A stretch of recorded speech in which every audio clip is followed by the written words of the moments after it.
In my previous video covering my East Coast road trip, I talked about my experiences at both Hershey Park and Six Flags Great Adventure. After my experience at Hershey, I did my best to ensure that a day like that wouldn't happen again on the trip, and luckily it worked out. After we left Great Adventure on Sunday night, we knew we would have to get plenty of rest for the next day ahead, as we planned on driving the 4 hours from Philly to Doswell to make it to King's Dominion for the day. However, upon getting ready for bed the night before, a very intrusive thought entered my head. But I'll let past Sean tell you what happened. Okay, so we're back on the road again. It has been a minute since we have had a vlog, so we haven't really said much since the last time, or we haven't really, covered what's happened since the last time we did a vlog. Last time we were on a vlog, we were on our way to Hershey Park. Was it then? Or was it before? Yeah, oh, okay. That was the last time we did a video. We were on our way to Hershey Park. So, lots happened since then. Got to Hershey that day.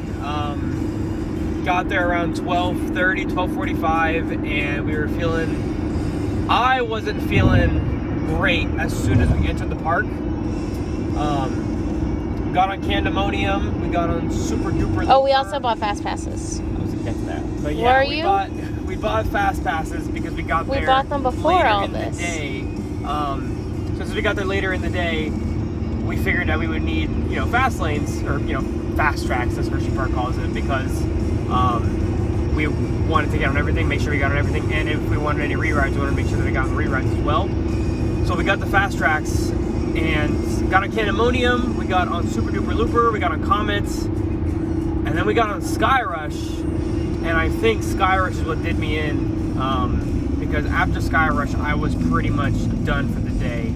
I was sitting on the brake run of Sky Rush with my thighs just being squished to all hell, and I wasn't feeling good. So we tried to put some food in me, and it just wasn't feeling good at all. So unfortunately, we kind of just bit the bullet on that one, because I felt like if I just kept going on, I was not going to enjoy the rest of the trip. I just wasn't going to be able to recover.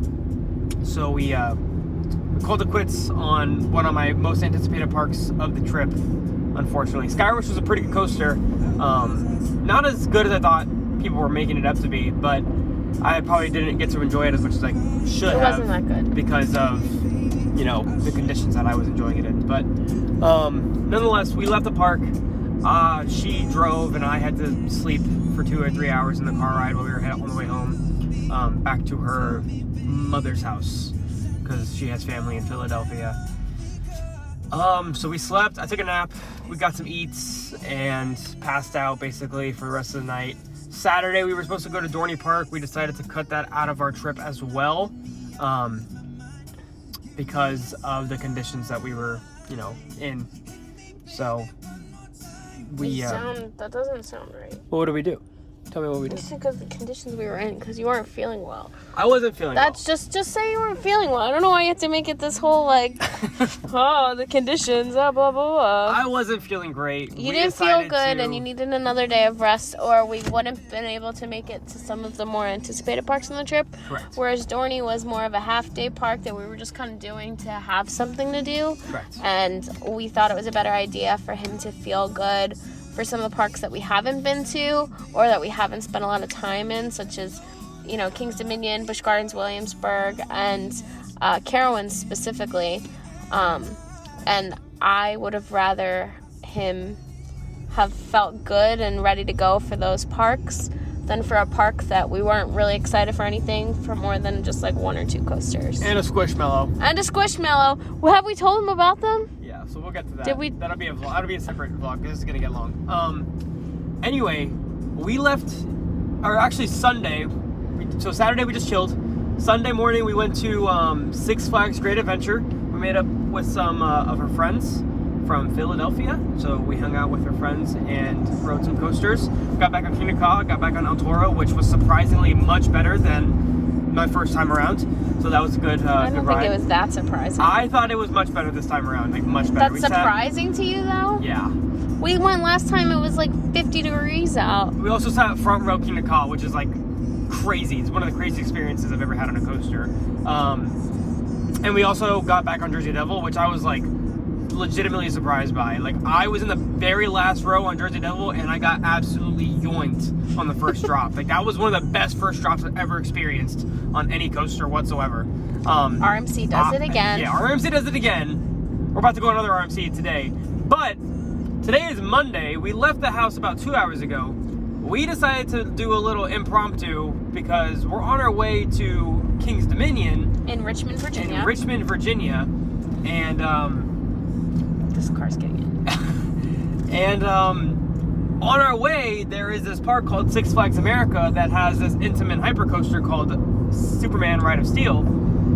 So we thought we would hit that on the way and just leave Six Flags Get in, America. get out. Like, get in, get out, get on Ride of Steel, and then go back. It's an hour and a half. It's important to mention that we have Six Flags annual passes, so we're not paying, a $90 admission fee to get on one coaster. We're on our way to King's Dominion. It's on the way. I wanted to get this coaster because I've heard really good things about it. I heard it's a funky layout, but I've heard it's like a really good coaster. We love our Intamin coasters. We do. Millennium Force slaps. Intamin just slaps. So, yeah, that's just one coaster. You like a lot of Intamins. There was a lot of Intamins that we've been on that I'm in love with. But this one I'm really excited for. But again, we're just going to get in, get out, head over to King's Dominion because that's going to be our main day at the park. We're probably maybe get a magnet. Maybe get a magnet or a pin or two or something.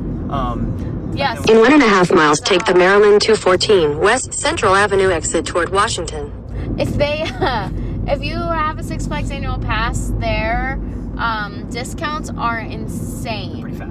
They're pretty fat, and we really wish that the Cedar Point discounts were like that because the Cedar Fair merch is just top tier. Yeah. And obviously we still pay the money for it, but it would have been nice to get, a $30 shirt for $9 at Cedar Fair rather than at Six Flags.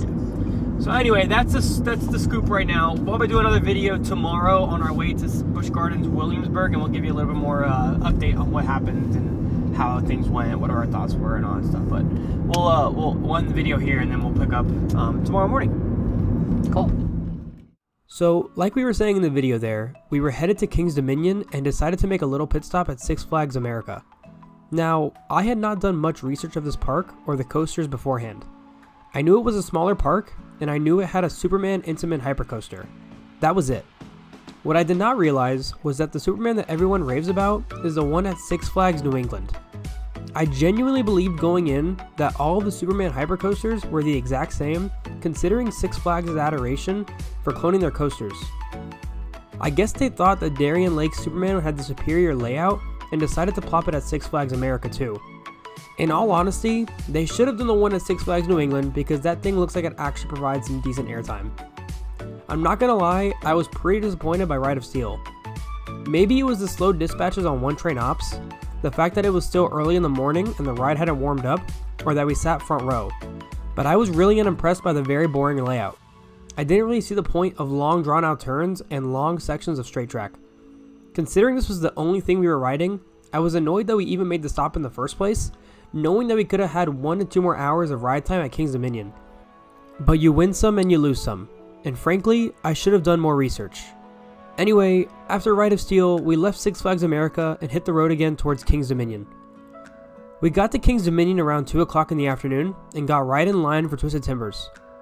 We love RMC, so starting here was a no-brainer. I had heard good things about this coaster, but not a whole lot of people talk about it in my experience. I was excited to try the barrel roll down drop for the first time, as I had experienced it on Iron Gwazi, but that element is taken at a much faster pace. Since it was slower, this element on Twisted Timbers provided some unique hang time in the front row and some solid whip in the back row. I thought it was a really fun way to start the ride.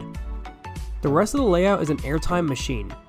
The ride is filled to the brim with camelbacks and bunny hills and the occasional inversion here and there. People say it's basically a mini Steel Vengeance, and I would definitely agree. Luckily for us, the line was pretty mini as well, at least in comparison to the crowd's Vengeance gathers.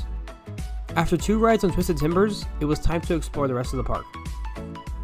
For the next 4 to 5 hours, we walked around the park, basically just getting the credits and enjoying the vibe. In this time frame, we rode Grizzly, Apple's Apple, Woodstock Express, Reptilian, Dominator, and Racer 75. Grizzly wasn't great. If you want my honest opinion on the coaster, it's hot garbage. I don't know if it was because we may have been on a wheel seat, the fact that we sat towards the middle, or what, but it was by far the roughest wooden coaster I had ever been on. Every time we hit the bottom of a drop, I was bracing myself for dear life, trying not to snap my back in half or chatter a tooth out of place with the jackhammering.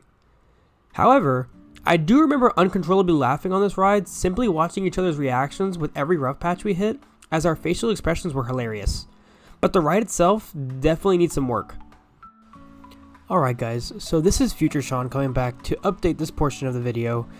These recordings were from September, and I'm just now getting around to editing the video. With that being said, King's Dominion did actually come out and announce that Grizzly would be getting an extensive renovation and retracking during the off-season, so it looks like my prayers have been answered. Will it be a full wooden retrack, or could we possibly see some GCI Titan track or RMC's 208 retrack coming here? Nobody really knows yet.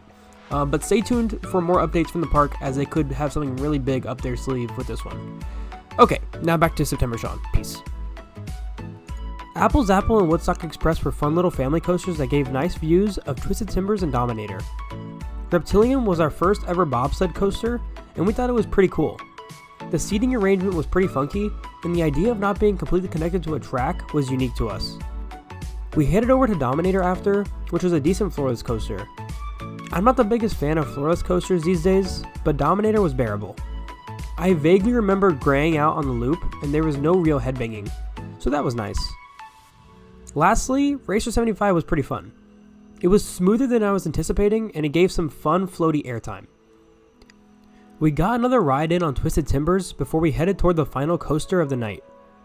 We had been saving Intimidator 305 for the grand finale.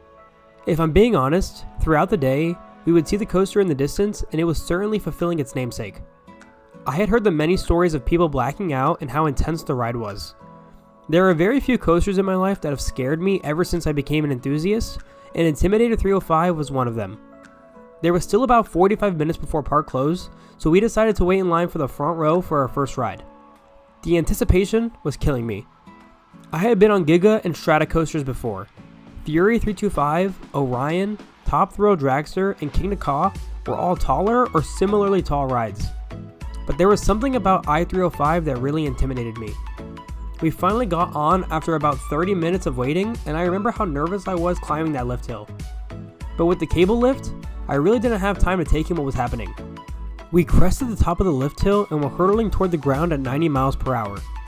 For a moment, I thought I was going to black out.